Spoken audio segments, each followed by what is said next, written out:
Let's give it Welcome just to a the third annual Coach and Dot Clinic. This is the 2022 edition. We're excited that everyone could join us tonight. We wanted to take a moment before we begin to recognize the work of the Positive Coaching Alliance. PCA is a catalyst for positive youth sports culture in all communities across the U.S. If you aren't familiar with their work, please take a few minutes to visit their website at www.positivecoach.org. We're joined tonight by two guests who need absolutely no introduction. They are two of the most successful and most respected men in their particular fields. Coach Jerome Tang, the new head men's basketball coach at Kansas State University, and Coach Todd Dodge, the reigning Max Preps National High School Coach of the Year and recently retired head football coach for Austin Westlake. We were really excited to gain wisdom from these coaches tonight. So first off, thank you two for being a part of this. Thank you. Thank you. All right, so the purpose of the event, so it's to better understand what culture looks like in each leader, team, specific environment. So the hope is that after our attendees, or if anybody watches this online, once they've watched this event, they clearly know not just some of the methods each coach used, but also the purpose in each given context, okay? So we're gonna get started, all right? So we're starting at two different ends of the spectrum. So this is great for a range of viewers. Coach Dodge, I'm gonna ask you first, okay? You recently retired, but spent the last 8 years at Austin as Austin Westlake's head coach. The last 3, y'all won 6A. If someone asked you to describe the culture of your program, especially at the end of your tenure, what would you tell them? And I kind of think of a better way to ask that is kind of like, what was the locker room atmosphere like? What was practice like? How were they viewed on the high school campus, in community, team meeting, et cetera?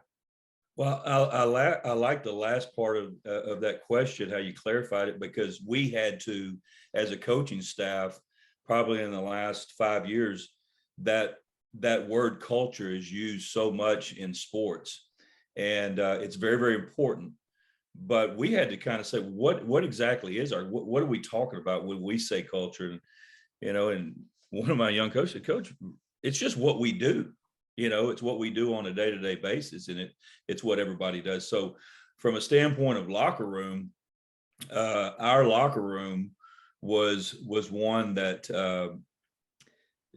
the last 4 years, my time at Westlake, it was unbelievable how the very best players who ought to be good early in the year, usually we would have probably 25 to 30 lettermen back. And so when you started a season, you'd have 25 veterans and you'd have another 50 that have never played in a varsity game before. That's just kind of what it's like in high school football in Texas. But the thing that, as far as our locker room, the guys that should play the best early in a season, and I challenged them, they did. They got us off to a good start. I always told them their job was to give the chance for the pups to grow up. And so it was just uncanny on how good of a start we got off to because of that, and them taking pride in that. So, but I really do believe that our team and our program is one that if I have 75 players on a varsity football team, what we want to do at Westlake High School, as far as a day-to-day basis, we want to take, you say it's the bottom 25%. It's not the least important, but it's the people who play the least in our program. And if you're a guy that plays the least, you're probably treated like a rock star in our program. I mean, you're the one that gets to go to the elementary school and read to the kids. You're the one that gets to stand up at the pep rally and talk at the pep rally. And I always told people all the time, I never understood why, I as a head coach don't need to prop up Cade Klubnik or Jaden Greathouse or TJ Shanahan or any of those guys. I mean, the community of Westlake Hills is taking care of them. And so that's something in our program that I think was invaluable, as our kids bought into that. And so we had that 25%. And I used to tell people, I think that our bottom 25% as far as playing time, not worth, just kick the tails of everybody else's as far as their buy-in, their attitude, them being a part of our attack team, which is our scout team. And then the other thing that I think it did is it really kept all of the superstars, the guys that have that possibility of being entitled, it kept them very humble, and it taught them to take care of their teammates. And so that's kind of what the locker room was like. Coach Tang, you've been the head coach for Kansas State for 3 months now. Would you articulate the type of culture you're trying to create in your program in all the categories previously mentioned, the locker room, practice, et cetera? Matt, Coach, I really appreciate what you just said. You know, having veterans that can, you know, allow the pups to grow up in the college basketball game and college athletics in general with the transfer portal. I don't know that how much we're going to be allowed to get to where you can have guys coming back. You know, that's the goal. You know, at Baylor, our culture, we refer to it as the culture of joy. And I want to bring, I was listening to my staff today as I was trying to talk through these questions with them. And one of them said, I always saw the culture of joy as working, but having fun with what you were doing and who you were doing it with. And I mean, that's what I want to get to here at Kansas State, is that our guys they don't see it as work, because it's just what they want to do. And, you know, Coach said culture is, you know, what we do. And I'd like to add that it's not what we do, not only what we do, but how we do it, and doing it with great enthusiasm. And so we want our locker room to be a very safe, sacred place for our players where they can be truth tellers to each other. You know, we want practice to be, you know, just super competitive and high energy. And there's a great level of accountability from both the coaches and the players for each other. And, you know, that's just, and that kind of energy and enthusiasm is contagious, and it just spreads. That's, you know, how we want to get this. I wish I had veteran guys, you know, being new coach that could help me implement it.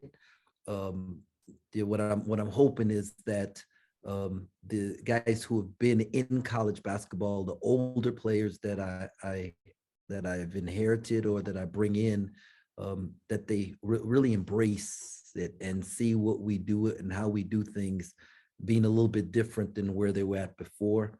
And it just sparks a fire inside of them to, you know, just to want to, you know, embrace what's going on. And so that's kind of where we're trying to head and stir up here. So when you start talking about what culture is going to look like, the next thing people normally ask is, how long does it take? Right. So Coach Dodge, you've had several head coaching stops throughout your journey. 7 years at South Lake Carroll. We just mentioned finishing up an 8-year stint at Austin Westlake. Coach Tang, you were a head high school coach for 10 years at Heritage Academy. Then you were at Baylor for almost 20 years, and now you're beginning a brand new part of your journey at K-State. So starting with Coach Dodge, how long did it take for you to feel like you had the culture part in a good place, right? And can you share some things that maybe helped you confirm that it was where you wanted it to be? Right. Well, at South Lake Carroll, we were at South Lake for 7 years. And when we got there, there had been a lot of winning going on in the past. There had been 3 state championships won in the early 90s.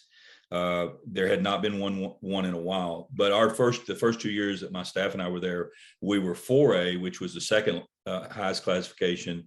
In the third year, we went up to 5A. So really the verification came kind of between year 2 and year 3. And I say that because we had a group of kids coming back off of a 4A team that got beat by Ennis in the semifinals as a 4A team. Well, in Texas, you reclassify every 2 years. And so we were about to reclassify, and the whole town was just up in arms that we were going into the biggest classification. They couldn't believe that little old South Lake Carroll was now going to be 5A. And I'll never forget this. On, February the 7th of approximately 2002 is when we realigned. when I told those kids, it's just an unbelievable look in their eye. We've all been there as coaches when you have those looks in their eye, is that their expectations was to win a state championship regardless of what classification we were in. We had a really good nucleus coming back, a lot of stars coming back, and we went 16-0, and we won a state championship in the first year and going up in classification. It was the only time that's ever been done. It's never been done since. Just got to see those guys. We had our 20-year anniversary about 2 weeks ago. And the look in their eye then was the look in the eye I saw 20 years later. And they're all fathers, and they're great husbands. And then at Westlake, there's a guy named Sam Ellinger that I just got back from Sam's wedding. He got married about 48 hours ago in Aspen, Colorado. Wow, what a beautiful place! And when I toasted him and his bride at the rehearsal dinner, it reminded me of really why I went back to Westlake, and because I'd had him in camp when he was in 7th and 8th grade, and I really went back to Westlake. It was very simple. I wanted to coach the kid, and I told him and some of his buddies, I said, that played on the second year I was there, I said, y'all really kind of revived my coaching career. I'd rocked along and done everything great at South Lake Carroll. And then I took a head coaching job right out of high school. It didn't go so well. And then now you're back. So the culture at Westlake, led by a generational leader in Sam Ellinger, really happened in year 2. And so much of it was that they just did not blink in the eye of a big, we had an opportunity that year. And I thought that it was the turning point. We played Allen, the great, they were 3-time defending state championship time, had a 57-game winning streak. And we were able to knock them off. And we made it to the state championship in year 2. And so, but that's kind of where in those two situations, year 3 in South Lake, year 2 in Westlake, is kind of where I knew that culture had turned. So Coach Tang, kind of twisting the question a little bit, at a new place, how long do you foresee this process taking, just stepping into a new program? And what are some ways that you're measuring your team's progress in those areas now? Well, we just try to win every day, and I think every single day, our entire staff is fighting for what we want our culture to be. And the way we judge that we're heading in the right direction is as we listen around the office, as we listen in the locker room, as we listen in the gym, that our vocabulary is being used, and we start seeing guys holding each other accountable, using our vernacular. And I think the first thing that for us with culture is buying on vocabulary, and as simple things as, whether we call it the free throw line or the nail hole, whether we call it the short corner or the soft spot, whether we call it, the corner, deep corner or jail, just the words that we use as we communicate with each other. When you get them to buy into your vocabulary, and then you see them, speaking that language to each other and holding each other accountable, you realize, okay, we're starting to move in the right direction. And so it's a constant fight, and not as in a negative way, but and that I have to keep myself focused on that. It's all the little things that are going to determine whether, when we get to year 2, that we are in a position to win a state championship or win a conference championship. But you won't be in that position if you don't fight every single day for what you want it to look like, what you want it to sound like, what you want it to feel like.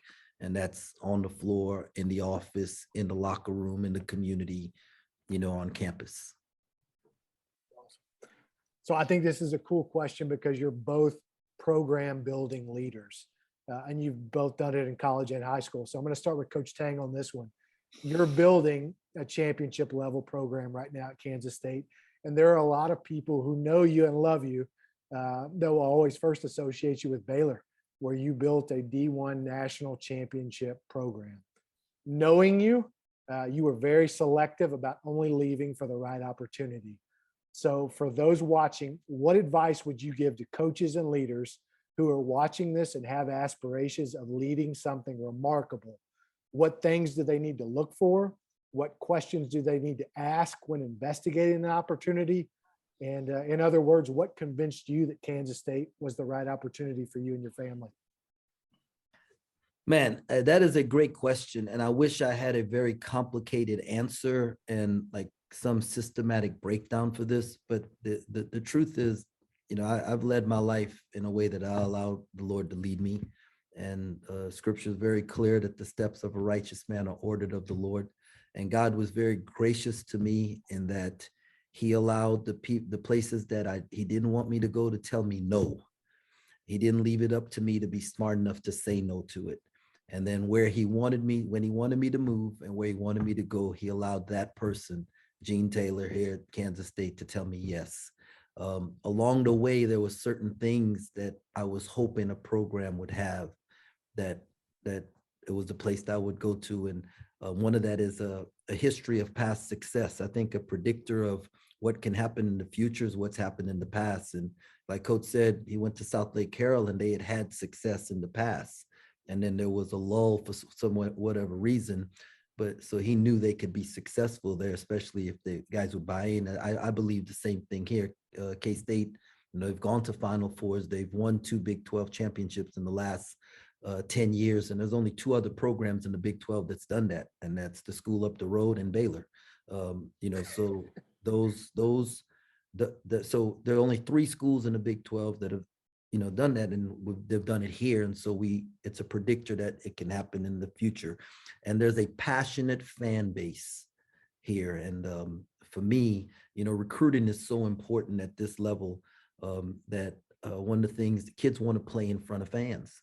And the fans here in, you know, Manhattan, Kansas, and, you know, Wildcat Nation, they are passionate about their university. And then the opportunity to coach against the very best coaches in America in the Big 12, you know, that's just what a better challenge, you know, than to be able to do that. And so, you know, those are the things that were important to me. But I think more importantly was the peace that I had that this is where God wanted me. Coach Dodge, same question to you. You just finished building a championship level program in Westlake. And there are still, I'm sure, a lot of people who know and love you and will always associate you first with South Lake Carroll in their mind, where you won 4 state titles. What convinced you? I know you made a comment about Sam, but what convinced you that Westlake was something worth pursuing? Well, I knew a lot about Westlake before I came here. I was kind of that young coach on the outside looking in. My father-in-law was the head football coach and athletic director here. He was in some form or fashion on the staff at Westlake from 1969 to 2005. He was he was the offense coordinator. He was the head coach. He was head coach AD, and he was straight AD. The stadium's named after my father-in-law.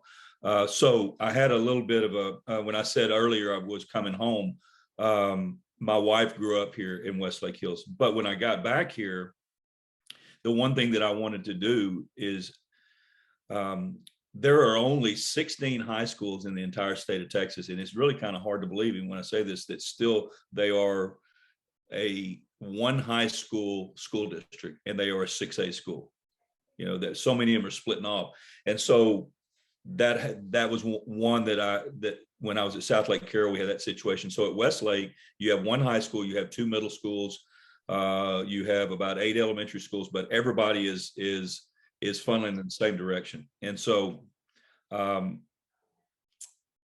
there had been some traditions that had kind of gone by the wayside. I put some things together that I brought some of the old guard back from. I set up a deal called the Captain's Club, and I had a friend of mine reach out to every former Westlake football captain that was still living in the greater Austin area. And the first year, we had 47 of them show up, anywhere from the guy who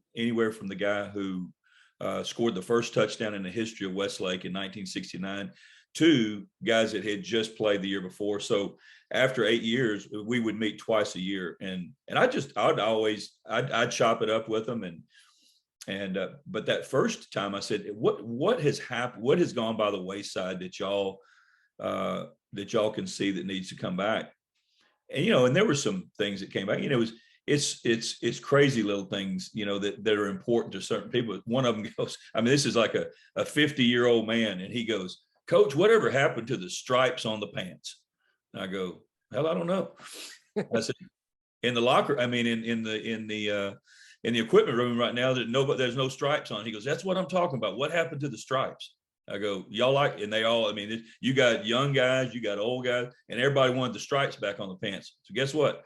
We got stripes back on the pants. It's just little things like that. And so you're making the old guard happy and bringing them back in the mix.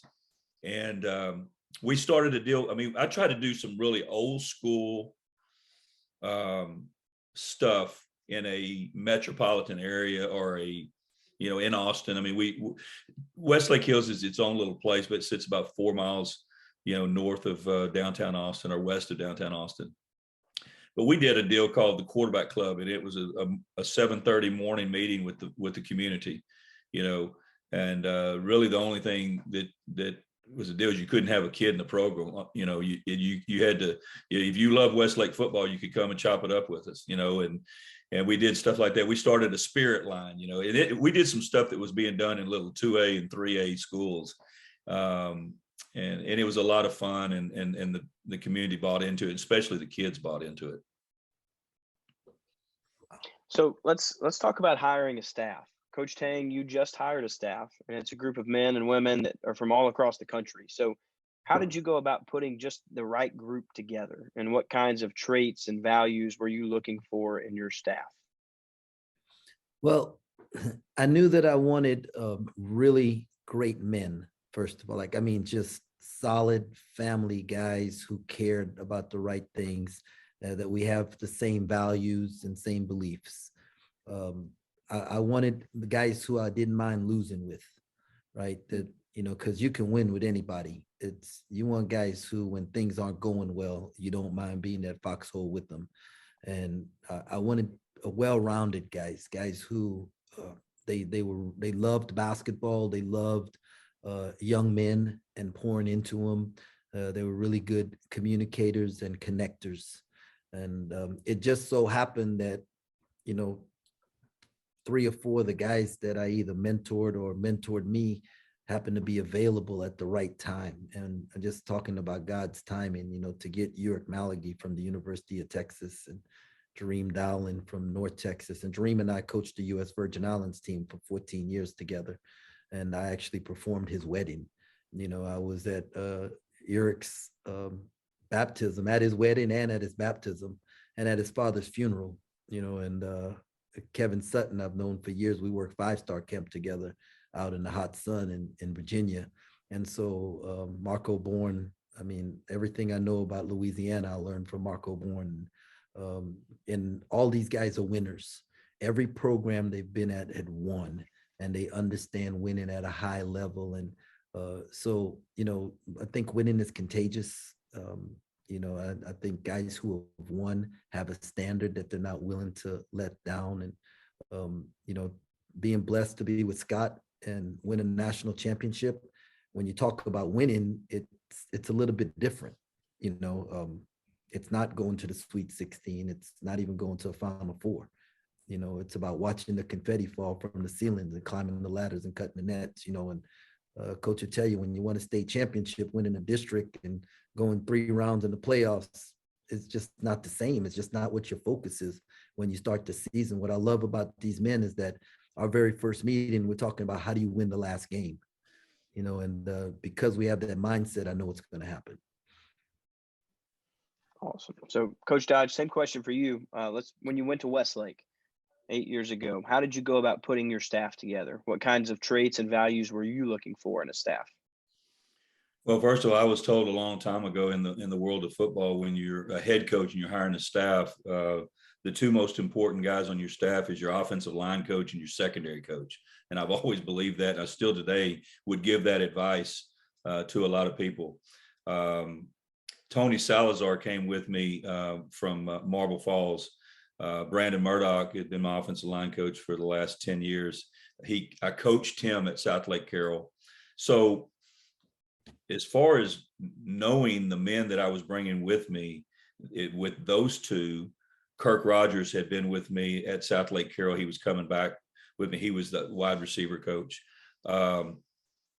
Chase Hargis is one of our secondary coaches, coaching our corners. I coached him at South Lake Carroll. So one of the things when we got to Westlake is it was a really unusual time. I took the job, about the last few days of April 2014. That's very, very late in high school coaching. We started spring ball. I got hired on a Friday and we started spring ball on a Monday. I mean, so I had to make sure that I had 7 of my original 15-man staff that had been with me. We talked the same language. I love what Coach said,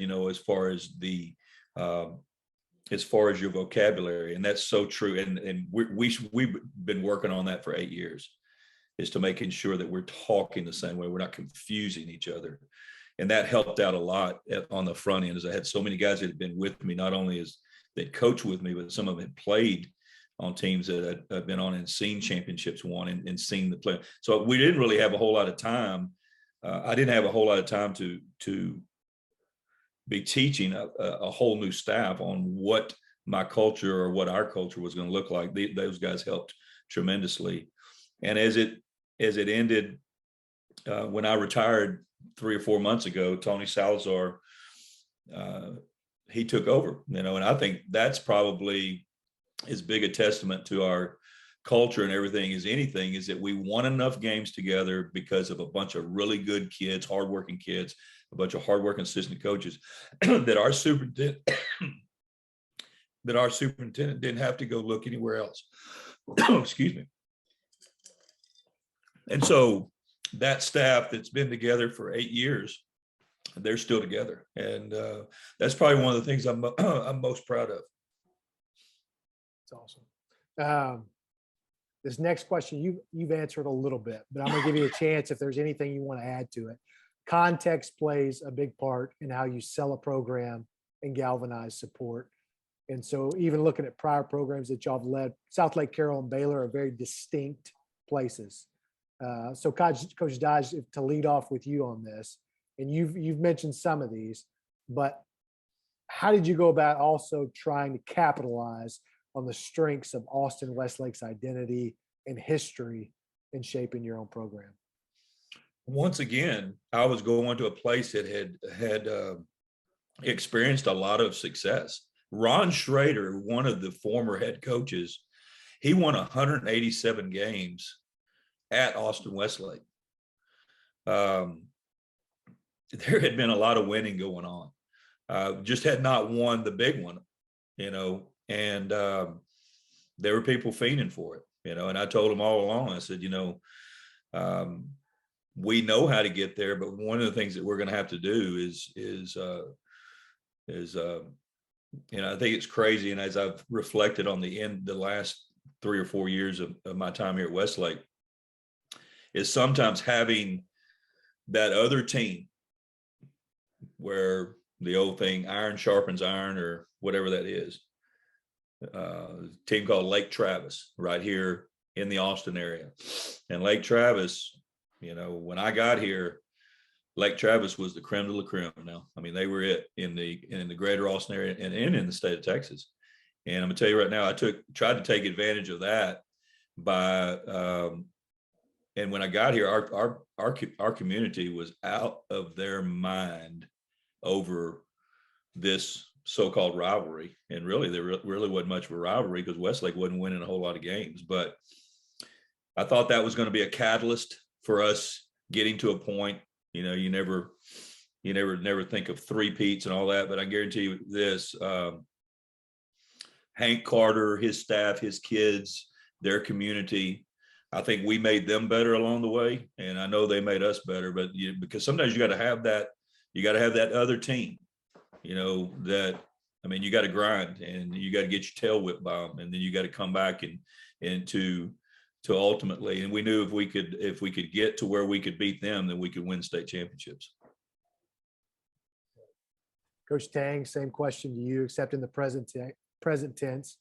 How are you going about leveraging all the unique things about Manhattan and Kansas State to sell and shape your own program's identity? Man, that's a really good question. I actually had already prepped for this question, but then Coach just said something, and so I don't want to mess up y'all's program.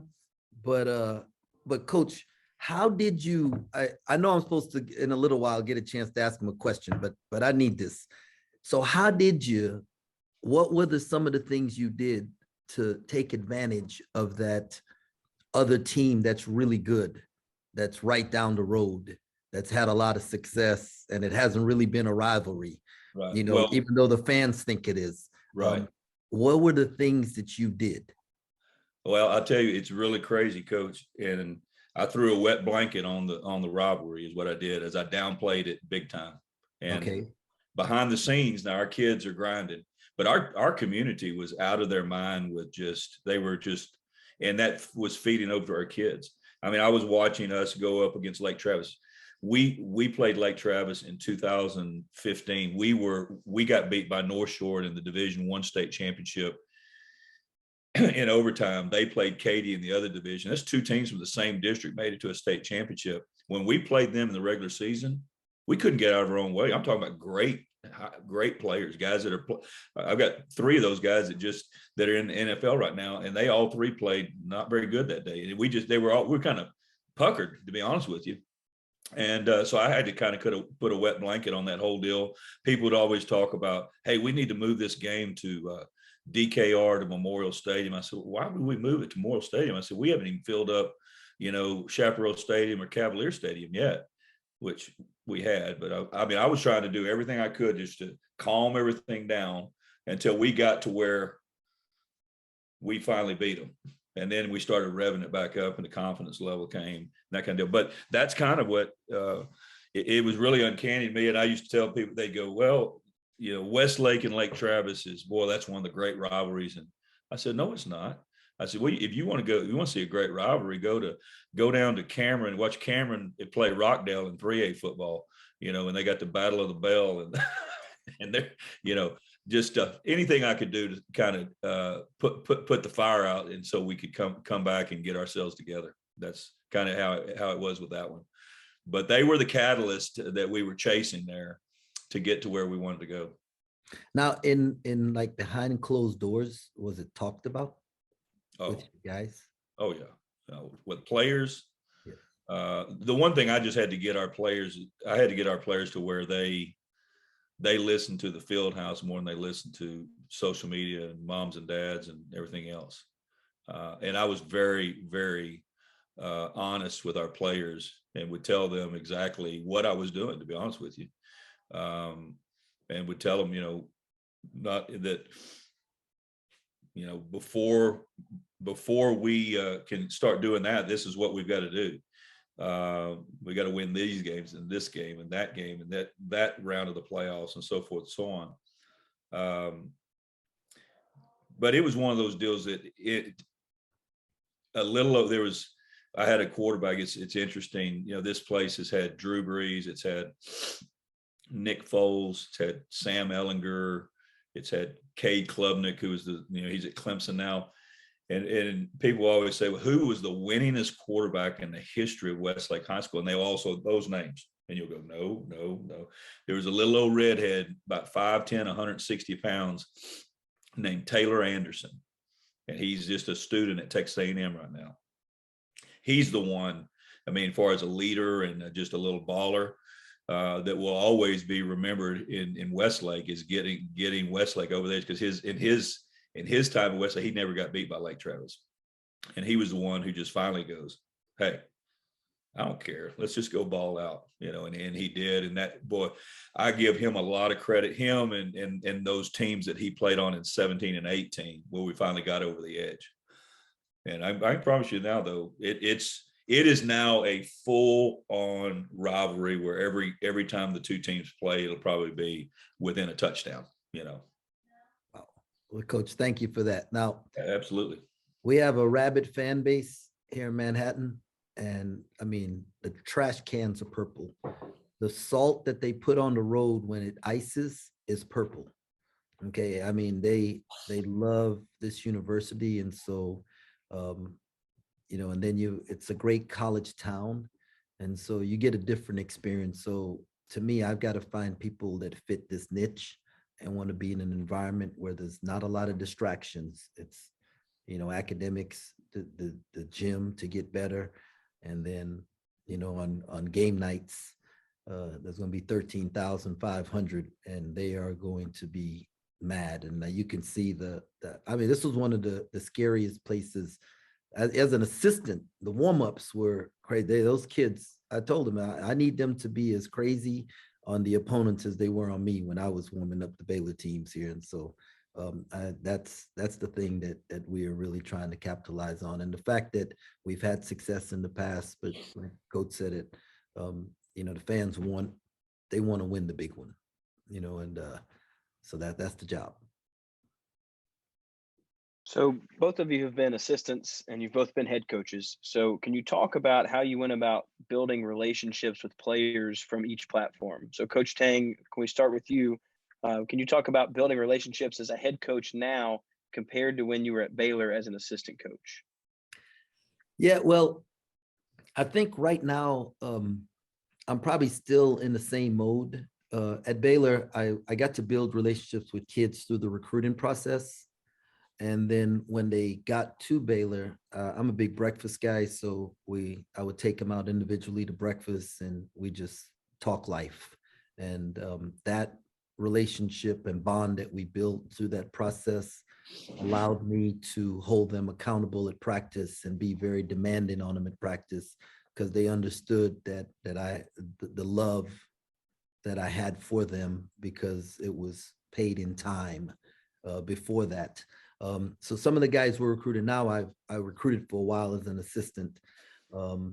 What I as a head coach, I'm pulled so much in so many directions that I don't have as much individual time. So what I've done is assign one of my assistants the job of making sure that every week I spend at least 15 minutes in my office with each individual player, just finding out about what's going on in their life.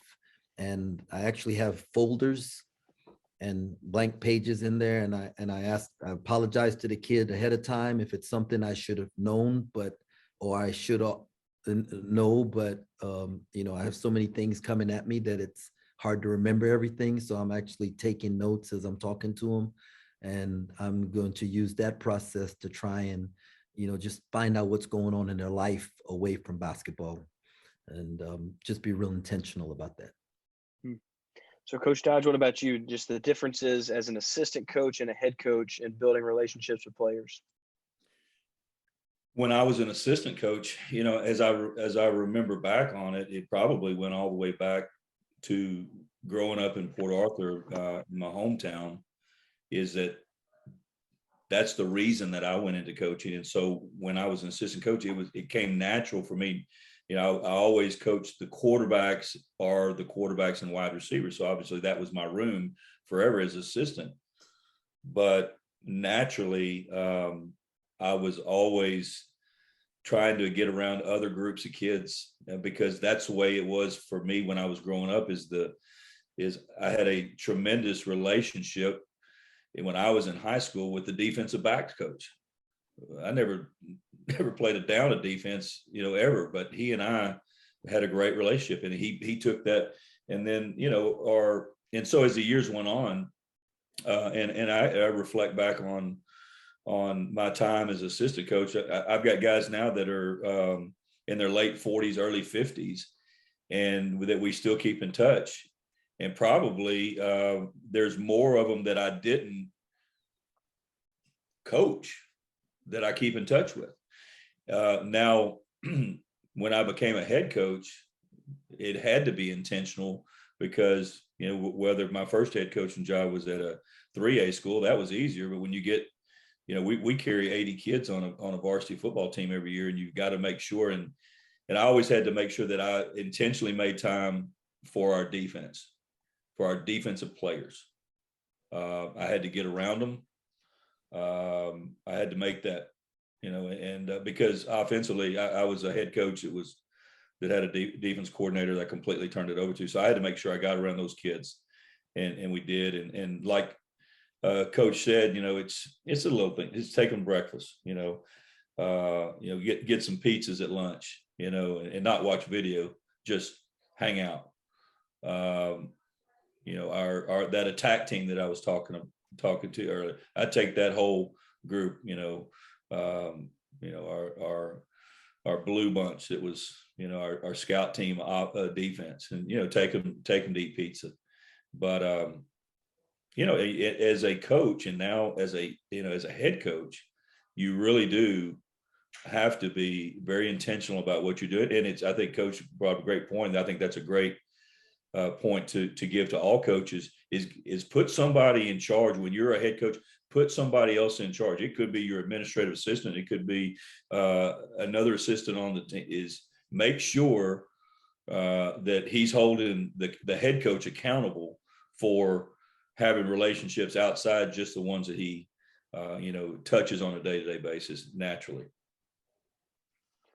So another reason that we wanted both of you to do this is that you're known as being amazing fathers in addition to being amazing coaches, right? And so in your roles, time can be scarce, and you also have personal responsibilities that are important to you.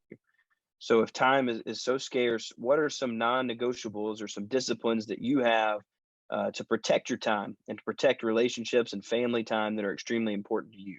And so Coach Dodge, we'll start with you. I know your children are grown now. So could you kind of just talk about that process? Well, I can go back to Southlake Carroll. It was probably a better deal because Riley was on my team the last 3 years that I was there. So that was natural that we were going to be together. But coaching your own son and being his position coach was something that, and then winning a state championship with your own son was the absolute highlight of all of it, but early on in his time as a varsity football player or a high school football player, I was not only his father, but I was his position coach, and I wasn't treating him very fairly. I mean, Chase Daniel, Chase Watson, Greg McElroy, all those guys, a great relationship with those guys. My own son was getting treated much more harshly. And about the time that I was going through that, I had a real veteran presence in my life, a coach that I really had a lot of respect for. And I saw him at a clinic, and it really it was a good Lord. It was one of those God wink times that just, he was going to put something on my heart, and he was going to use this coach to do it. And he said, listen, he said, I had 2 boys and they all played quarterback for me. He said, someone told me one time, he says, when you're his coach and when you're his father, don't ever rob him of either of the 2 most important men in his life, because you are, and you're the same person. And so, boy, that hit home. And I changed the way that I was treating my son on the field. And we had a great relationship, and he's now an outstanding coach at Southlake Carroll. My daughter, Molly, who is now 29, and but when she was in middle school, Wednesdays were our night. And Tuesdays were mine and Elizabeth's night, my wife, and Wednesday was my baby girl's night. And that's where we would go eat wherever she wanted to eat. But yes, family, I mean, wouldn't be where I am today without them. And today, and really part of the reason people ask me why I retired after, well, a whole lot of it is family. And I'm going to enjoy going to see my son coach, and I'm going to go spend time with my grandkids. And I've got a mom in Houston that, still knows what my name is. And so we're going to give a lot more attention to those people in our lives. Coach Tang, what about you? Man, I've always treated life, and I learned this lesson a while ago that, you have these balls in your life, and your job is a ball, but it's made of rubber, but your family's a ball that's made of glass, and you can drop the job, it'll bounce. You drop the family and it shatters. and it's hard to put back together. You might put back together, but there's going to be splinters. There's going to be cuts. There's going to be pieces that you don't find. And so I've tried to always remember that neither of my kids played basketball, and that was a blessing because I would have been a terrible dad coach, right? And it would have been awful. And, you know, for the first 19 years at Baylor, I believe that it was the way that it worked out, that I never had to move my family. So the decisions that we made what's best for the family. So the kids got to stay in the same school and didn't have to move from their friends and graduate and all of that. And now we're here in Manhattan, and both of them are going to be here with us. And, you know, my son wanted to do something a little different. And I just asked him, you know, could he make the best decision for the family for us in this situation? And teaching him the importance of that. While I was at Baylor, Seven and I would go eat lunch once a week, and we started reading a book together. And so we'd read one chapter of it, and then we would talk about it while we ate lunch. And that was pretty cool. Early on, I had to remind him about the lunches. And then as it got along, he started making sure I remembered them, you know, and picking the spots. And I think he was running out of money, so he was wanting to make sure I was there to pay for that lunch. And my daughter, man, she's just a gem. And so I'm just very thankful that I'm gonna get to, you know, live these next few years with them here, all in the same place together, and be real intentional about those lunches with her, and just being supportive of what she does. But my wife does a great job of making sure that I keep things in priority, and in the right priority. And so I'm blessed in that way. All right, so last question before both of you get to ask each other a question. How do you ensure that you keep growing after you've reached a level of success that is the quote unquote pinnacle for your profession? And so Coach Tang, we'll first start with you. Man, I keep asking questions. First of all, I don't know that I've reached the pinnacle of anything, right? And I'm just blessed to be where I'm at, and I'm thankful that I have really smart people around me, a lot smarter than I am, and that I can constantly ask questions. And I'm always on the phone, you know, talking to Scott or talking to Paul Mills or Grant McCaslin or Matt Driscoll, and, you know, just other people that I can get ideas from, and, you know, just try to glean. I mean, I've taken a whole page of notes here. You can see from Coach, I got a whole page of notes from him. I don't know if y'all can see that, but I mean, you know, just whenever you're around, you can learn so much from other people. And if you know, you stop, you know, trying to learn, or stop. By our team pastor here at Baylor, he said that we have to keep becoming. And so I'm just trying to I'm becoming something, and I have to keep becoming that. And so that's my thing. And try to read, you know, as much as I can. I don't have a lot of time right now because still trying to field a team, but yeah, just that knowing that I'm not there, and I can keep getting better, and I can keep learning, and the ability to be around other smart people, you know, that's very helpful. Coach Dodge, same question to you. And I know this is a new chapter for you, but how are you still growing? Well, as went through the coaching career, much like Coach, you know, every opportunity during the off season that we were going to go to clinics, we were going to go to college spring clinics, invite a coordinator in, always looking for that little nugget. I had a guy that I worked for named Ron Poe. And you know, you've been in coaching a long time when the guys that you work for early have stadiums named after them.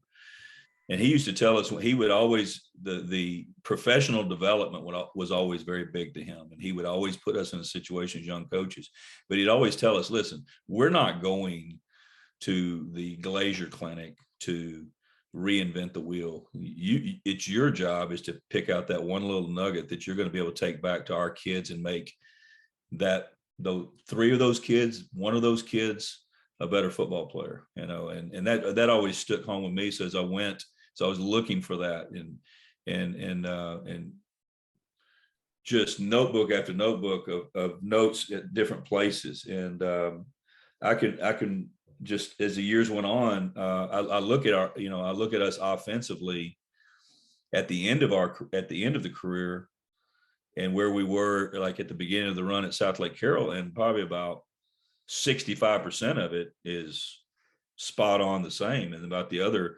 35% is completely different, which I'm really kind of proud of, is that we just weren't one of those bunches that just sit around and go, by God, we won 3 state championships when we were at South Lake, and it was good then, it's good now. Well, guess what?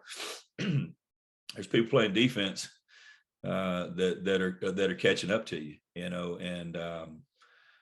and then again, just hiring really smart people and making sure that they understand within the confines of our program that I'm not looking for a bunch of yes men, that I want us to challenge each other. I think in the game of football, maybe it's all sports, that I don't know that anything's original. I think sometimes people can take someone else's idea and do a better job of executing than where they got it. And I think that's one of the things that's one of the deals. It's the stamp of a really good coach and a coaching staff is taking someone else's ideas and maybe executing them better than they did, because you've got to constantly be looking.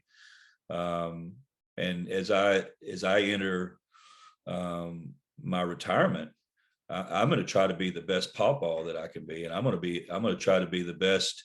I've got little quarterback camps and receiver camps going on, and that's going to kind of scratch the itch. And I mean, I had not coached a lick of ball all spring long. I had not, because I retired in February. I've never been so fired up to do a camp in all my life. About 2 weeks ago, I mean, it was. They probably started talking about me later on in my career that he wasn't really engaged at the camp as much. But I was engaged this year because I was fired up to be coaching. So just trying to get better. Love it. All right. This is the last part. So Coach Dodge, you get to ask a question to Coach Tang first.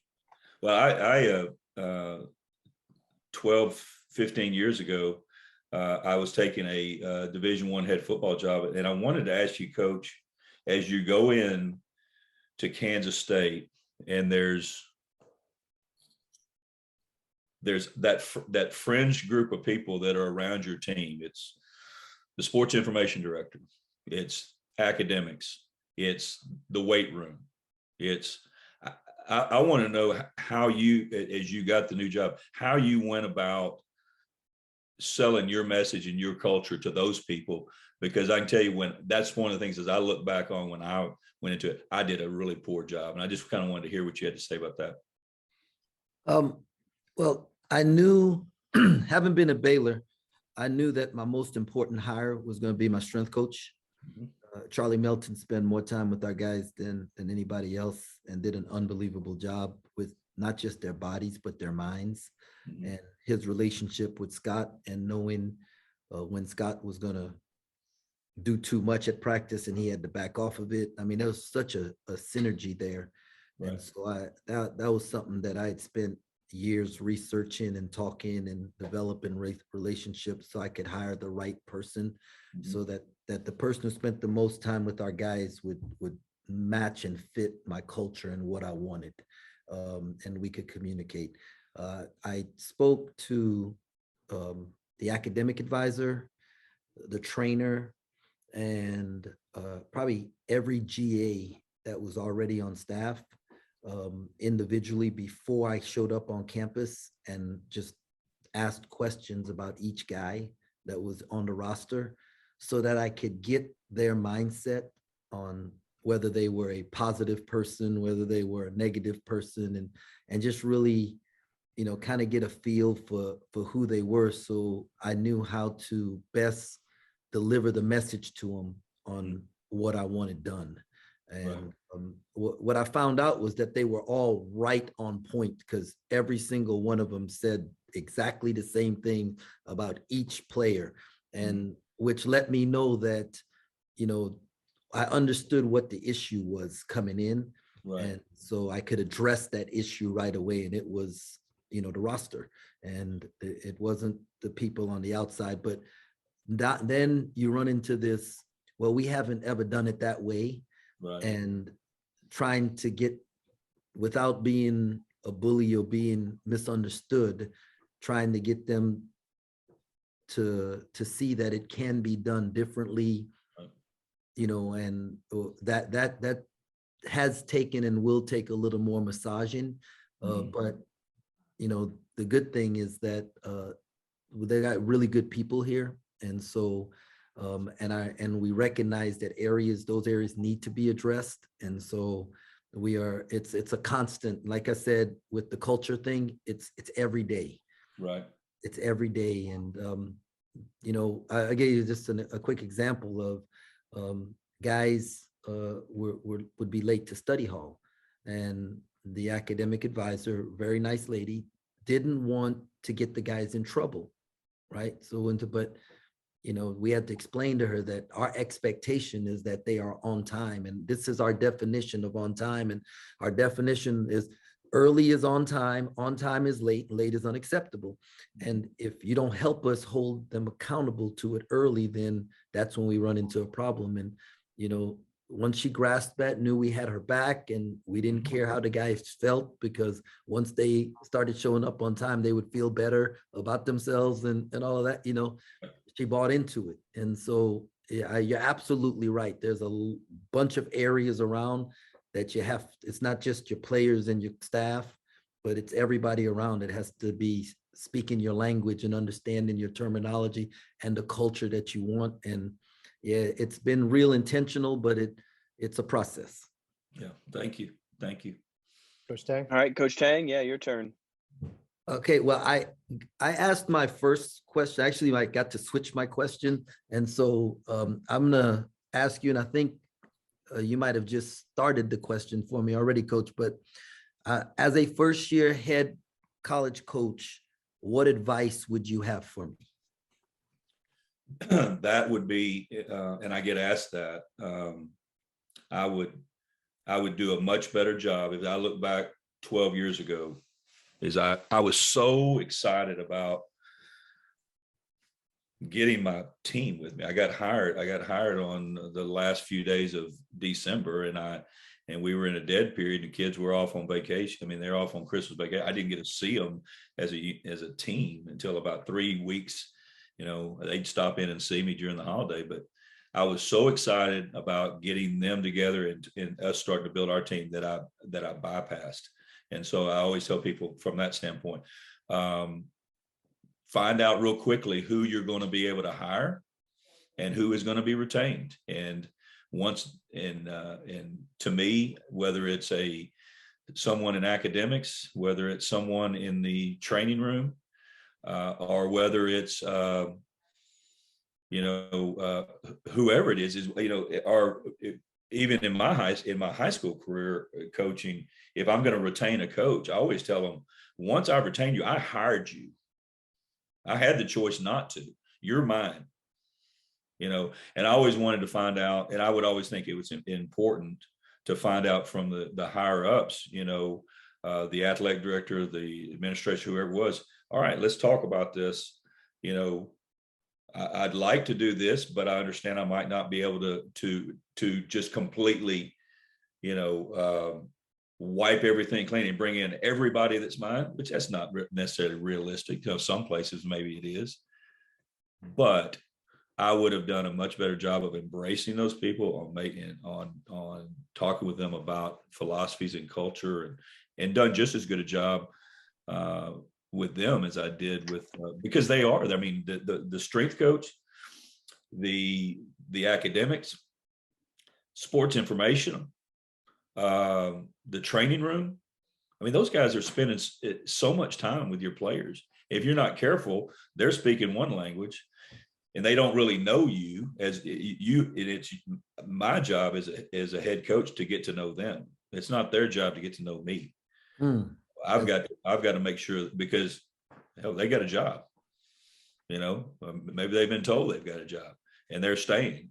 Well, I'll embrace that. That's one of the things I would have done a much better job of on on that standpoint. Been a little bit more patient in my first hiring of my first staff. I can't hardly go back during those times and think that I could have been more patient because it was going so fast. But as I look back on it, there could have been a time that I could have slowed down a little bit, and got things in a better shape on the front end of things.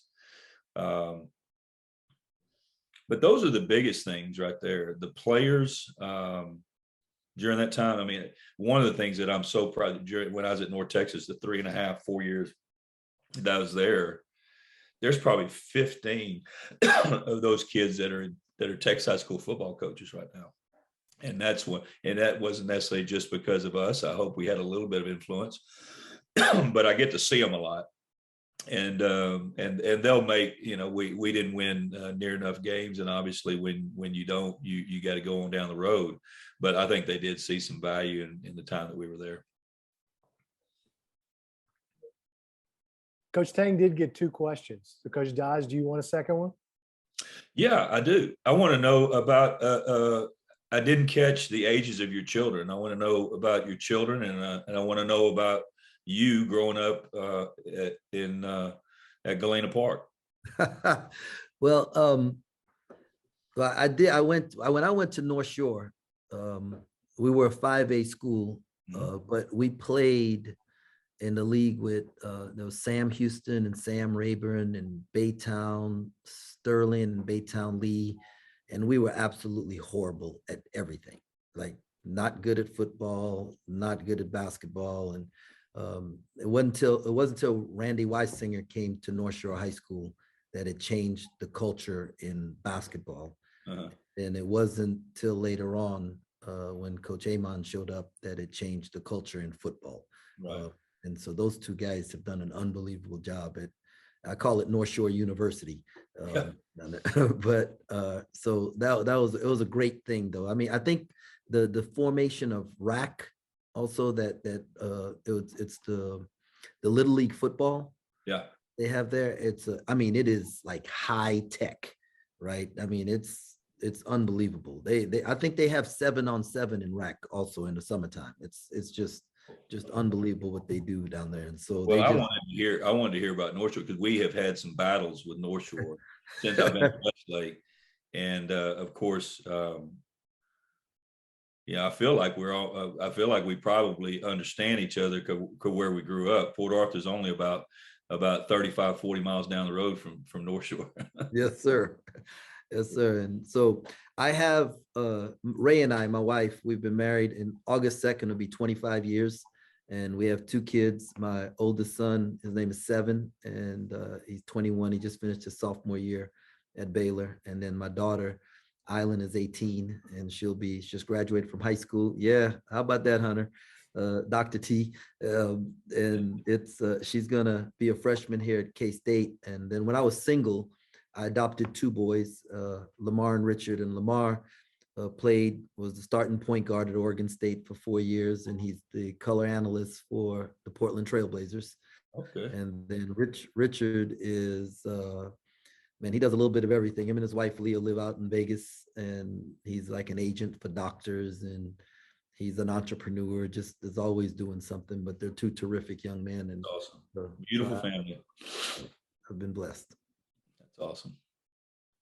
Well, this was perfect. I mean, we were right at the time. We want to be respectful for everybody involved in this one, but this was perfect. So Coach Tang, Coach Dodge, thank you both so much for making time to be a part of this. We could not have had 2 better guests. Thank you very much. Appreciate it, Coach. Great to meet you.